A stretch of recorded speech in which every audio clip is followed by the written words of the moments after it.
What is up, guys? Delboy here. So in the UK boxing scene, there seems to be a growing trend of senior boxing journalists trying to shame fans for picking foreign fighters to beat British fighters or people who call out mismatches. We saw this recently when Anthony Crolla took on Vasily Lomachenko.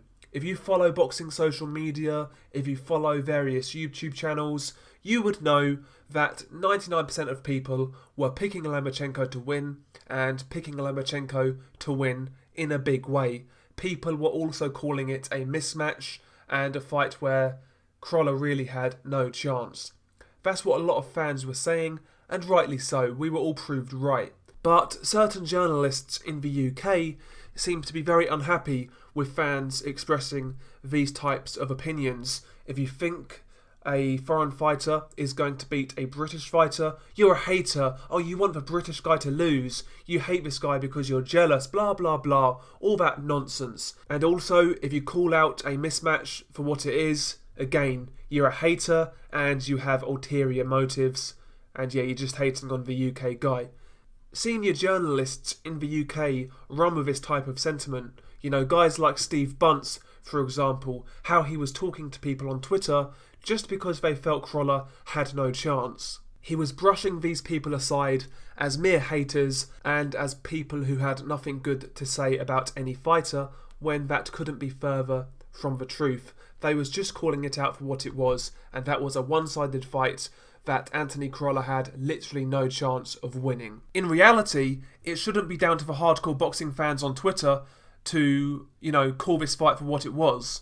As a veteran boxing journalist, that should be Steve Bunce's job. He should be calling it for what it is.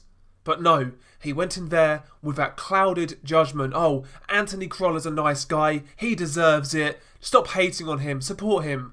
No, you should be calling it for what it was. Mission Impossible. And after the fact, then you state the obvious. But beforehand, you criticise boxing fans and you slander them, calling them haters, calling them, negative fans, blah, blah, blah. When in reality, you're failing at your job. The way Steve Bunce treated some people on Twitter this weekend was disgusting, as far as I'm concerned. And it's not just Steve Bunce. It's other people in the boxing industry. Oh, if you don't support the English guy, oh, you're hating. You're a hater. Bullshit with that. If you think somebody's going to win, you think somebody's going to win. Doesn't matter whether they're English, Japanese, Russian, American, African. Doesn't matter. If you think somebody's going to win, you think somebody's going to win. Just because Anthony Yarde is English doesn't mean I think he's going to beat Sergey Kovalev. I'm sorry. I believe Kovalev wins that fight. Does that make me a hater? Because I believe Kovalev wins that fight?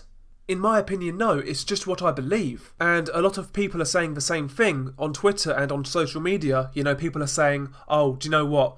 I believe this fight's too early for Yarde and I think Kovalev's going to win. But you have clowns on Twitter like Sam Jones, Joe Joyce's manager, say, oh, if you don't support Anthony Yarde, you're just hating.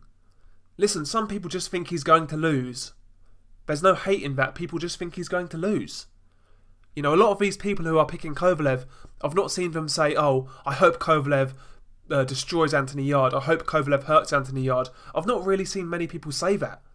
I've just seen people say, I think Kovalev's going to win. That's it.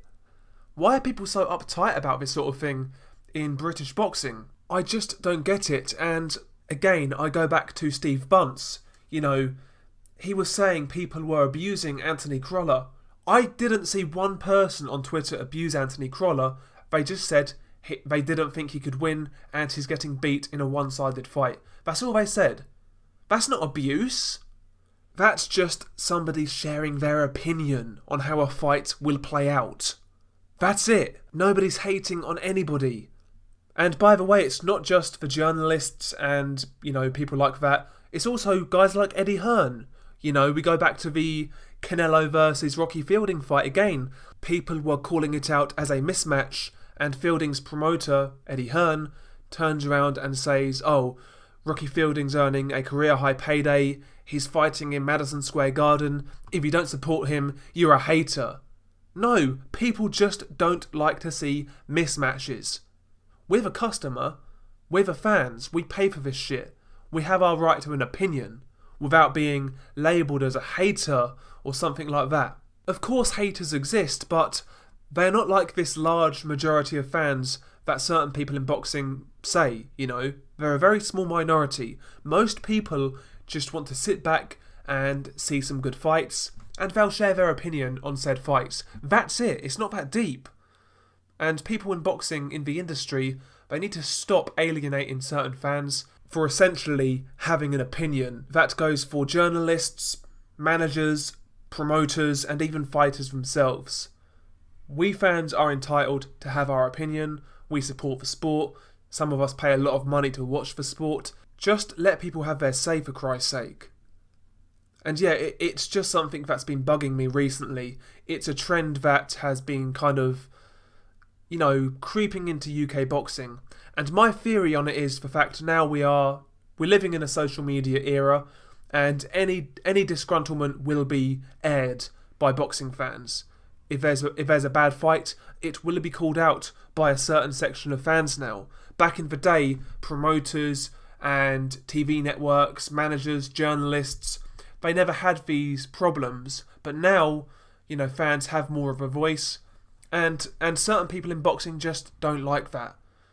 And that's why you hear people like Steve Bunce refer to people as haters. That's why you see guys like Eddie Hearn refer to fans who are critical as virgins or something like that.